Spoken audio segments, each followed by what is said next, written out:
You're listening to That Home Loan Hub. I'm Zibuni Solimova, here to make home loans and property investing simple, smart and stress-free. Let's get you closer to your property dreams. Hello and welcome back to That Home Loan Hub.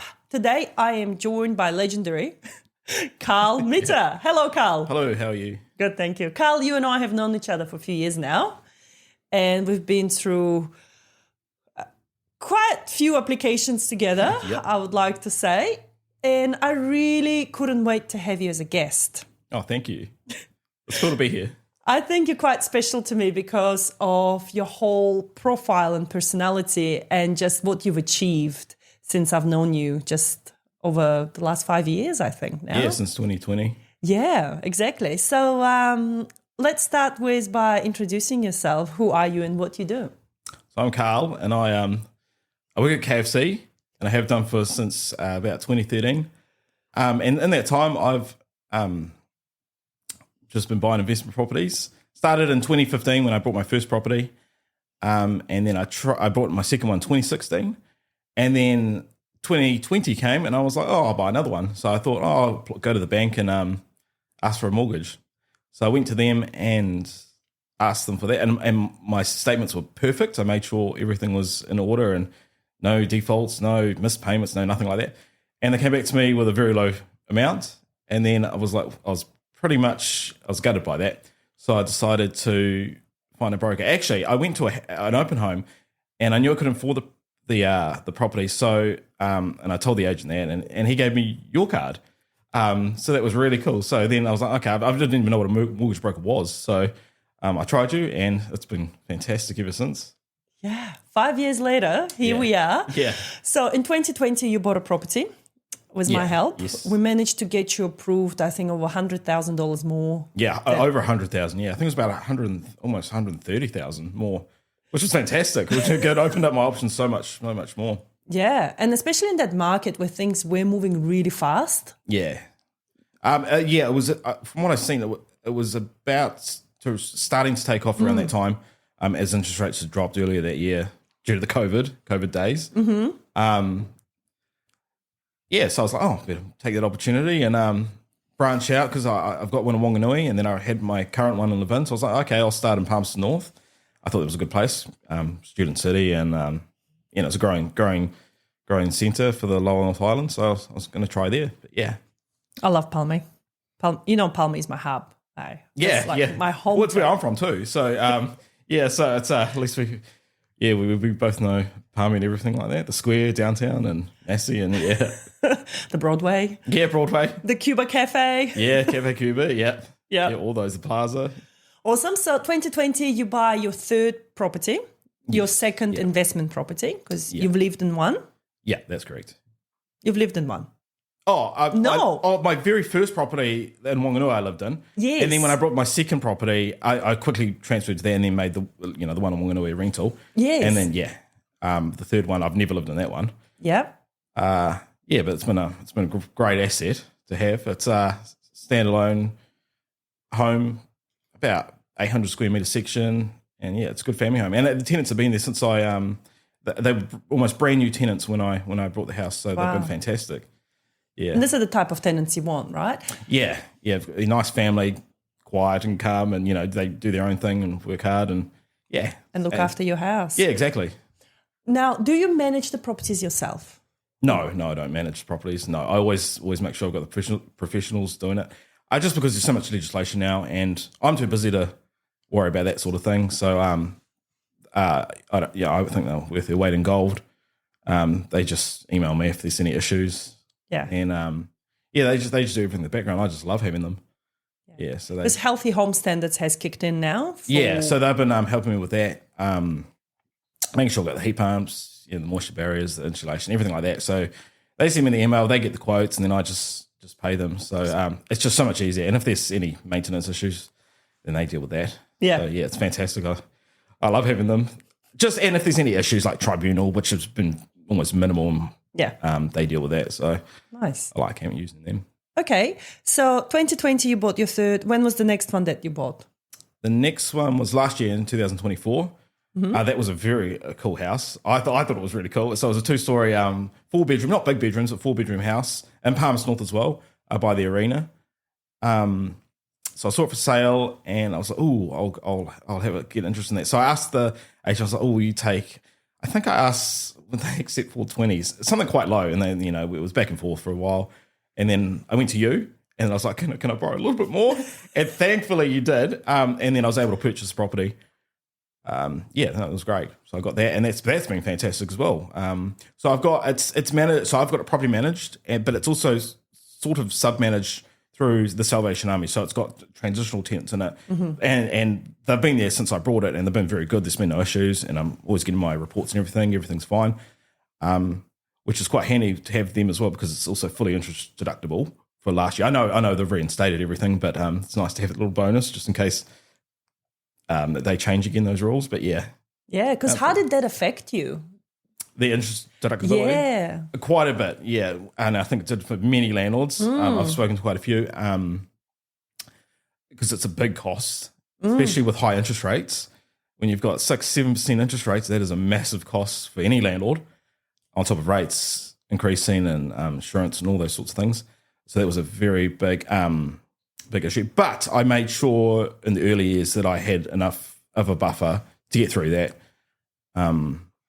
As you've got to, if you in this business, you've got to always make sure you've got a buffer set aside just in case, for whatever reason, maintenance, a hot water cylinder blowing or a roof falling off or something like that. But yeah, so I got through it and then come out the other side. But thankfully, it's been reinstated fully from this year. So yeah, that's good. Very happy with that. Yeah, no, definitely. I mean, I was in the same boat as you, as I watched my tax bill. Yeah, tax bill increase. Yeah, higher and higher, but the rent was not really increasing that much. So it was like, whoa, what do you do? So no, I feel the pain there, Carl. So what's next for you? What's your next goal? How many properties do you actually want to have? Do you have like a goal to get to? Well, I've been thinking about that lately. I just like stacking assets, so. There's no sort of limit for me. Sky's the limit. So as I get older and opportunities come up, I always like to make sure that I've got the ability to sort of come to you and see if I can apply and get funding for new properties. But yeah. So what I want to really dwell into is really dig into who taught you about money. Where did you learn from about money? In the early days, prior to property investment, probably when I lived in Palmerston North. So we moved there in about 2004, me and my mum and my sister. And she was a solo mum on the benefit. And, you hear these sort of stories. But those days were really hard because being on a benefit, you don't get much money. And, we always paid rent and stuff. But, you'd get paid on a Monday, but by Sunday, you'd be running out of food. And there were weeks back in those days where you did run out of food. And you'd have to ring up for a food grant and all those sorts of things. And then I thought, well, I don't ever want to live like this when I get older. So as I went through school, you just learn as much as you can. You go through those days. And then once I finished school, I got a job. I started working at New Zealand Post and just sorting the mail. And then a year later, I got a second job working at KFC and which was interesting. It was meant to be a 6-month job, but it's a job where you could always get hours. And if you worked over 40 hours, you get time and a half. So I constantly worked over 40 hours, doing 2 jobs at once, and then just saving hard, putting the maximum into KiwiSaver for the first home. And then, so on Friday nights when everyone called in sick, I'd do the shift. And it was fantastic income. Like people would say, people say today, I still work at KFC, and they're like, how do you buy so many properties? I'm like, well, I just did the hours. They offered the hours, so I did them. And I worked the time and a half days on, the public holidays, worked as much as I could. And it provided very good income. KFC, people don't realise that. Like, it's better than McDonald's, but they pay minimum. But like KFC, they are slightly above minimum, but when you get the time and a half, it just makes all the difference.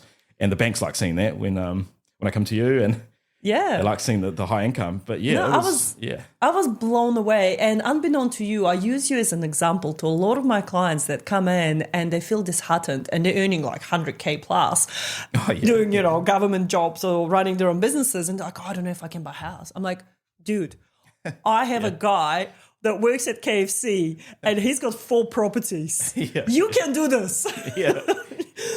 So it's amazing. Not to, look down at KFC whatsoever, but it's a fast food industry, right? It's always a bit of a... Yeah, high turnover of people and they come and go. Yeah.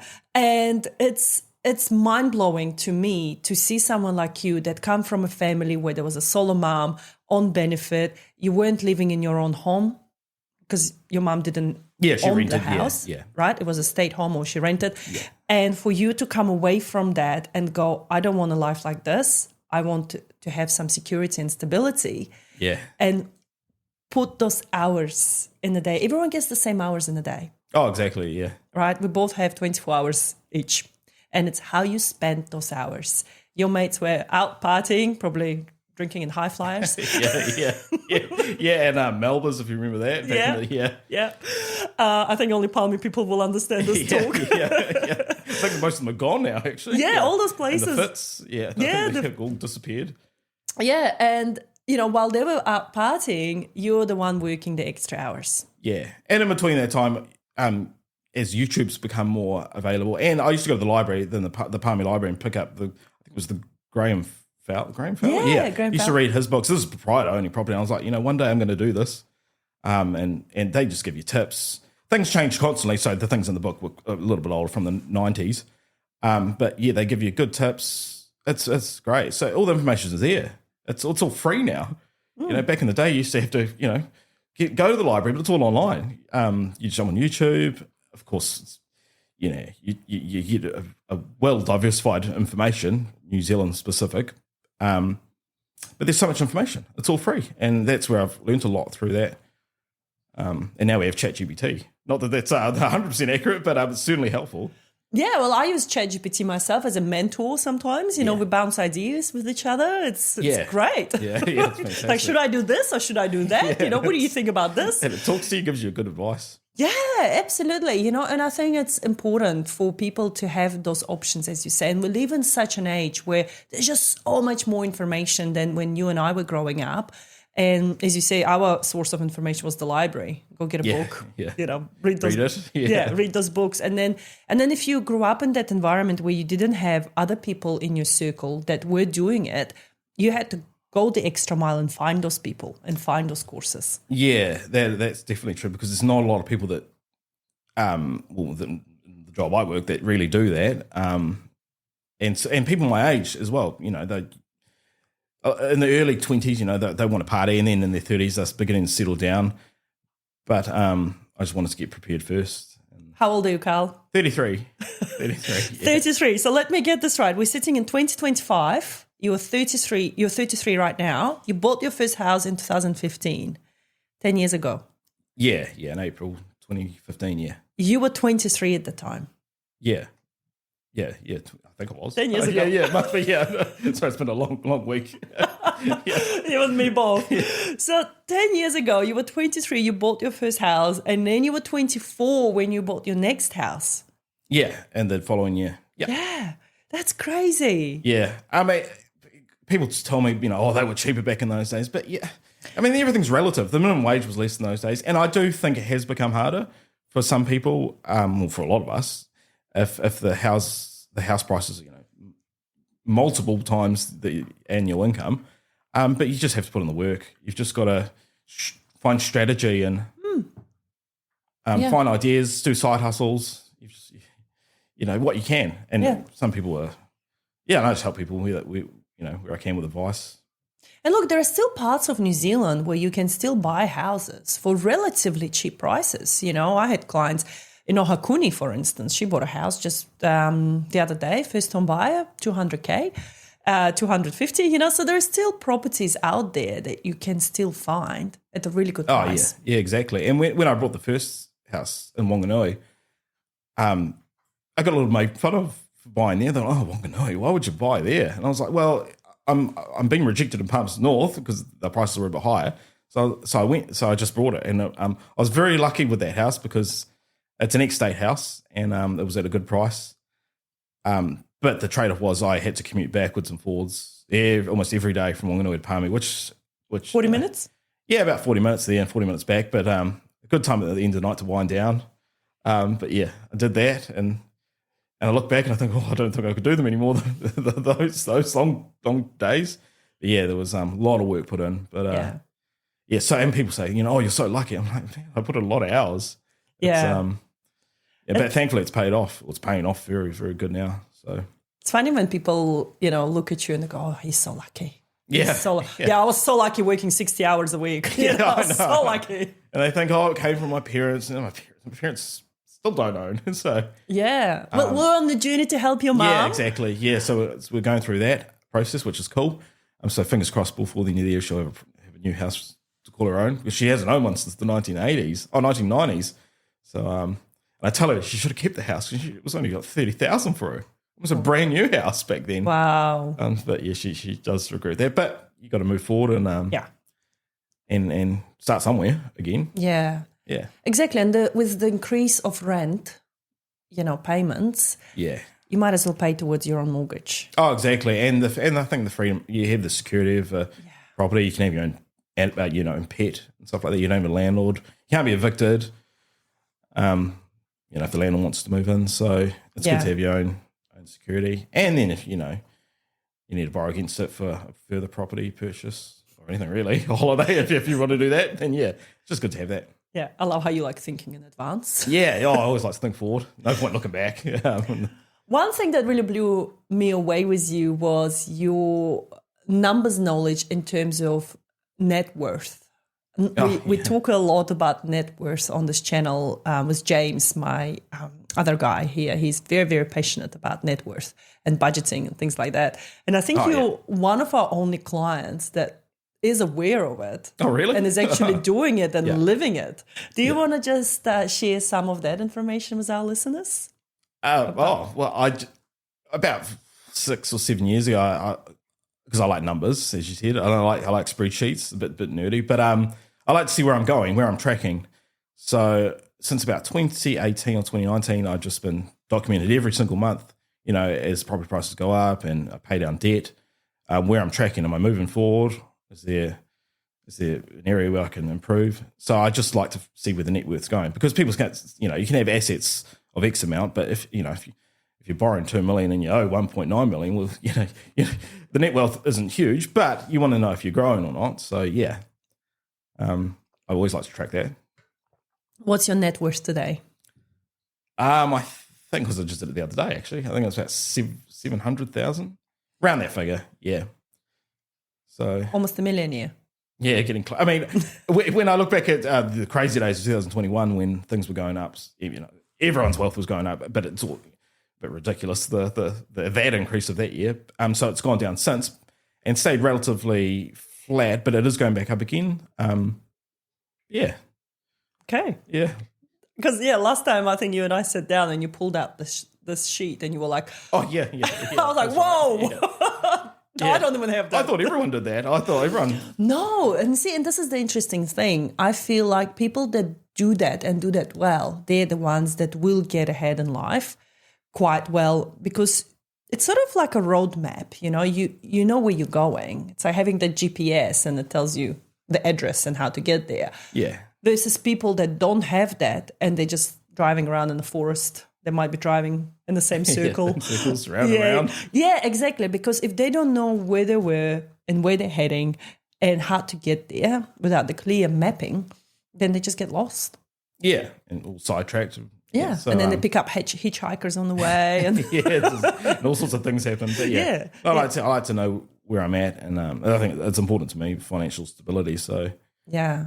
So obviously you had that trauma. You had that financial trauma growing up. Oh, yeah. And because I always track it back to people's psychology and their relationship with money today and where it stems from. And it always stems from childhood. It always stems from either having too much, having not enough, having just enough.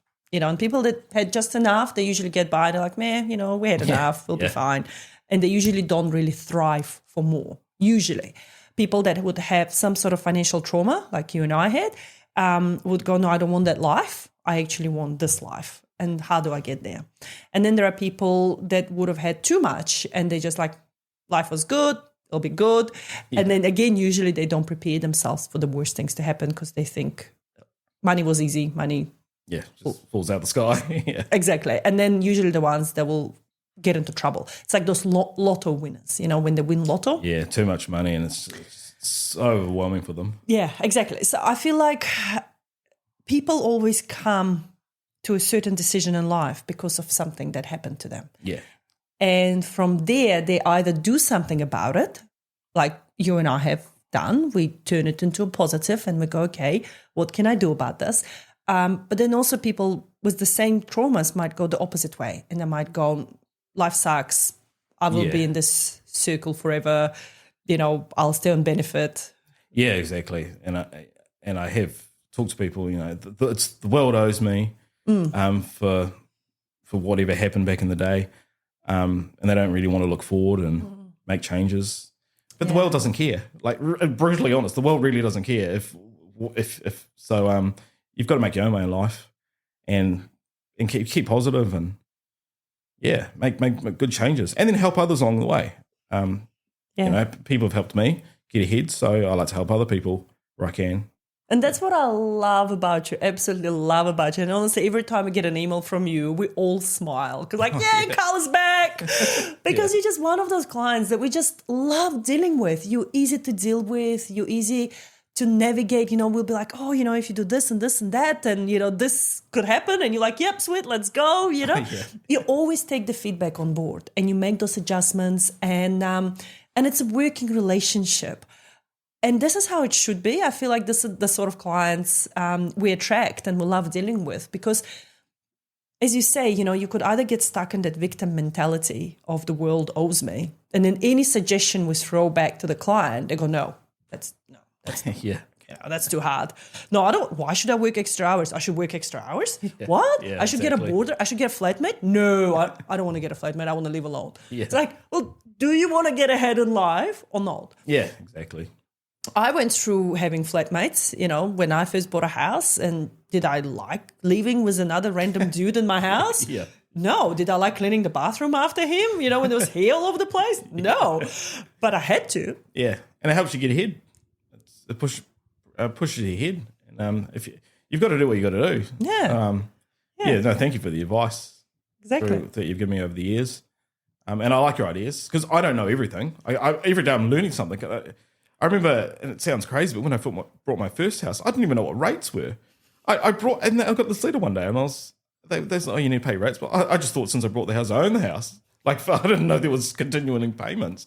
So I love learning. It's cool. And because I don't know everything, I like to ask people questions, and I like to look into their thinking and see what ideas they have, because sometimes they have brilliant ideas. I mean, you've helped me so much, so it's fantastic.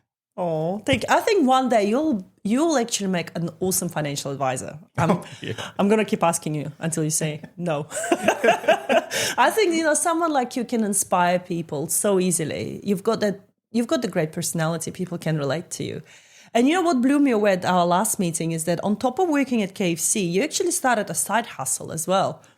And I was like, my God, this guy, like, you just full of awesome ideas. Oh, yeah. Yeah, so I managed to get a little side hustle. So I'm mowing lawns for KFC, and that's also quite a lucrative little side business I have. So the contractor who does the maintenance I asked him, I was like, do you need me to do any jobs? So he's like, you can do the lawns, because he's quite busy and he's got his own stuff to do. He's like, you can do live-in. So I do their lawns, and he's like, you can do the 2 Palmy stores. I was like, that's all good. And it's a very handsome little income. And again, that just is more money I can store away for any, future purchases. Yeah. That blew my mind when you said that to me. Like, I'm doing lawns for KFC. I was like, what? Like, how did you even come up with that? Like, this is genius. Yeah. And I like it because it's also something else I'm learning, because as I've because I use an app to help me pay more all the bills through that. And I'm learning, I get to learn instead of just the accountant's learning. I learn about depreciation, business expenses, and all that sort of thing. It's been fantastic. And there I am on IRD looking at every little piece of legislation, making sure I'm doing it right. And yeah, that's fantastic. I like doing it. It's a nice little side job. Got to fill in the hours. And then when I go on holidays, I feel, it's well worth it. Yeah. And let's talk about this. And this again blew me away because you do have that balance. You do go away on holidays. Yeah. One time I got a selfie from you. You were on the Harbour Bridge in Sydney. Oh, no. So that was on the Gold Coast. It was on the Q1 tower. So yeah, me and my mate decided to go up that. I think it's so tall. It was very scary being that high, but yeah, we climbed up that. It was very cool. Yeah, I remember there was like a selfie and you were wearing a harness and stuff. And I was like, and for some reason I thought it was Sydney Bridge, but it's still very high. Yeah, very high above the water in the city. And you just came back. Last time we were messaging, you were like, "Oh, I'm just about to hop on the plane," and you were off to Japan. Yeah, so yeah, mate was like, "Oh, we should go to Japan." So we went over to Aussie for a couple of days. Then we went to Japan. I think about a week and a half. Yeah, so I explored there. But it's like in the early years, there was not really any trips going on. There was trips around the country. You drive up to Mount Whanganui for the weekend or things like that. But now it's a bit more flexible. I can have a bit more options to travel overseas. So I like doing the holidays now. Yeah. Yeah, and it's again like the message to my clients that are in their 20s: put the hard yards when you in your best working. Oh, definitely Capability, right? Yeah, and I told them at work because there's a lot of young ones. Get into KiwiSaver, work as hard as you. They're living at home.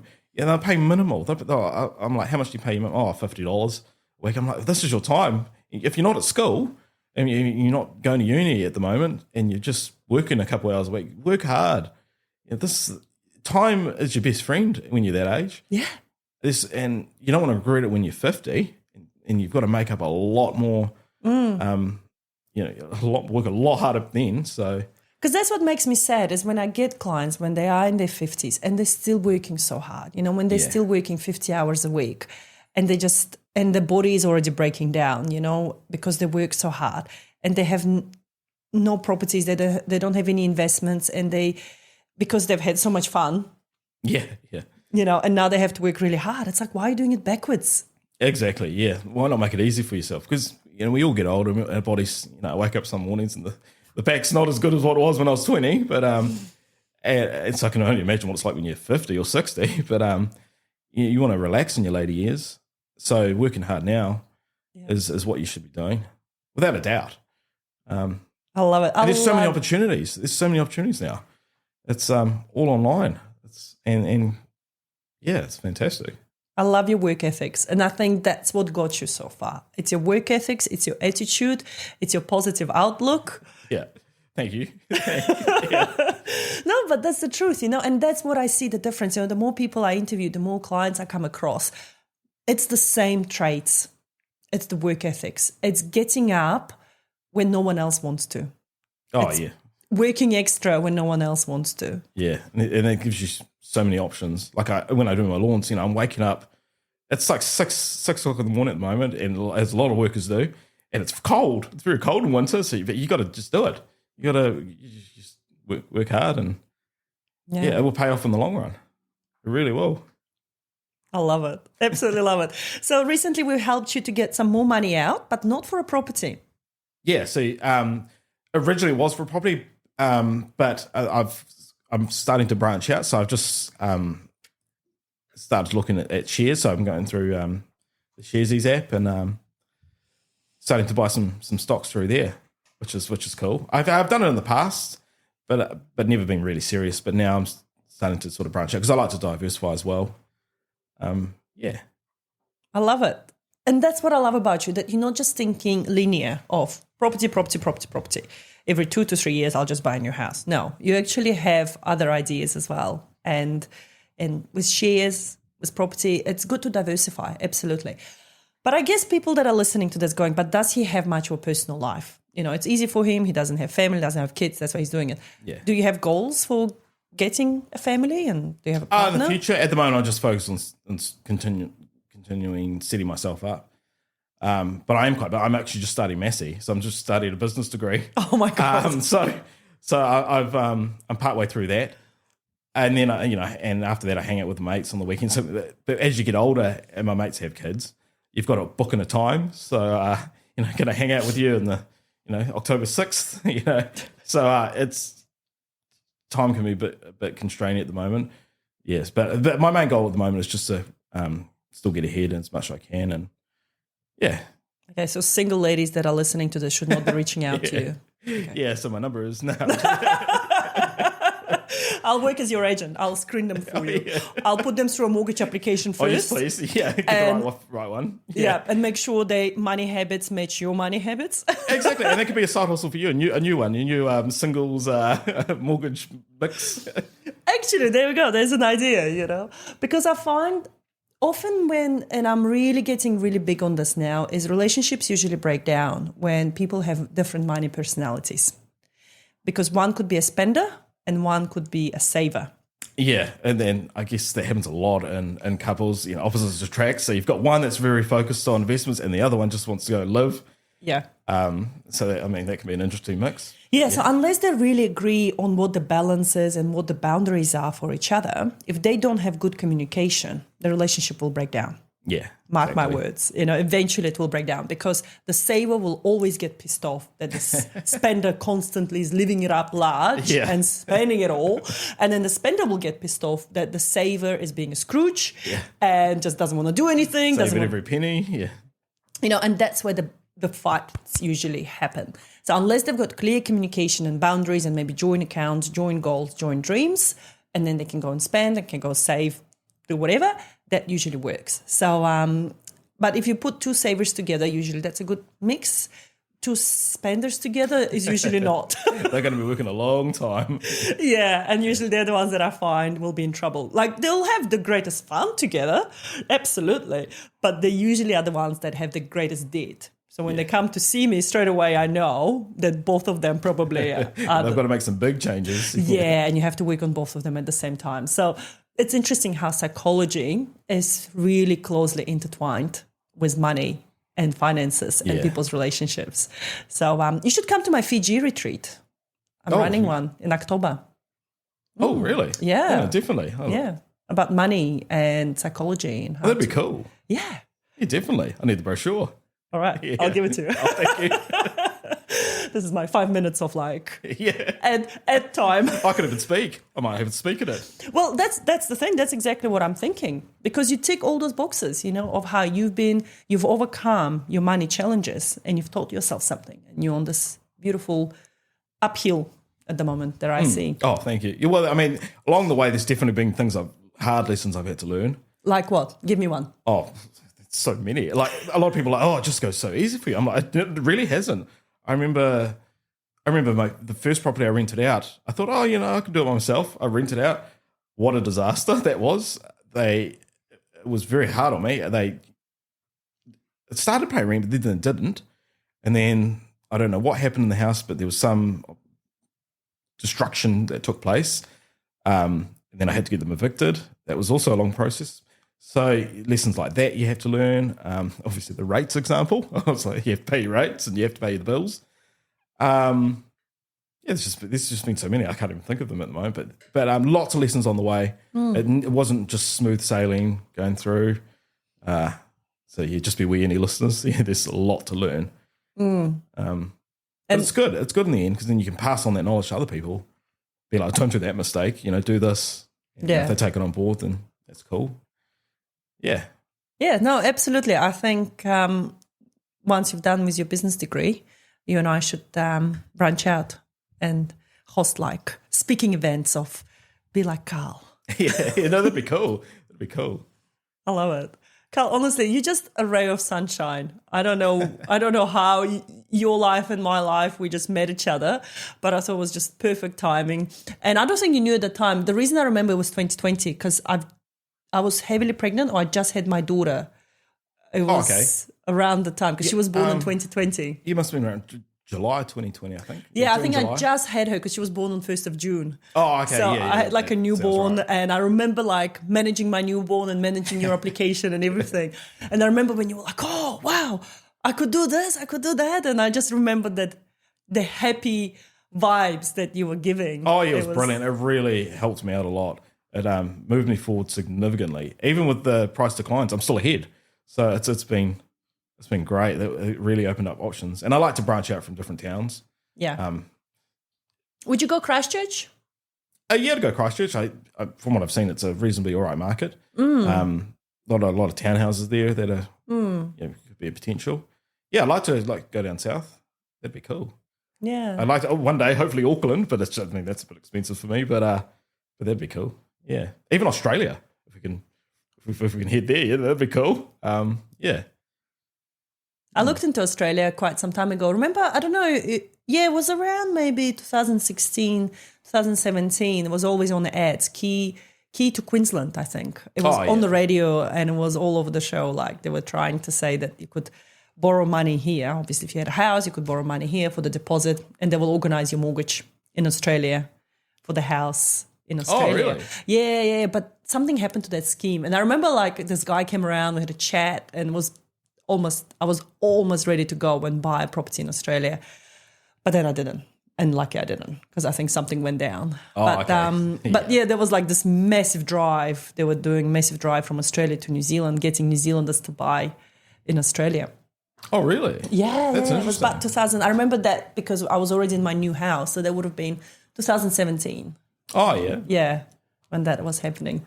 Maybe it might be something in the future they might. But yeah, something to look into. Australia is an interesting market because as far as I understand, they've got stamp duty, when you buy and then capital gains taxes. Yeah. Things like that. That's so different sort of So I actually rules. I have a reverse. I have a lot of Australians buying in New Zealand. Oh, okay. So a lot of Kiwis that move to Australia and they want to invest in New Zealand. Okay. So just set themselves up for... Yeah, because they can get a mortgage here against New Zealand house. They just need a deposit. Oh, okay, yeah. Yeah, so I help a lot of Australian New Zealanders to buy a house in New Zealand. So that's very cool. Yeah, so they see New Zealand as a growing market. Yeah. And because of those, we don't have capital gains tax, we don't have the stamp duty tax, so they're saving thousands of dollars. Yeah, that's true. Yeah, absolutely.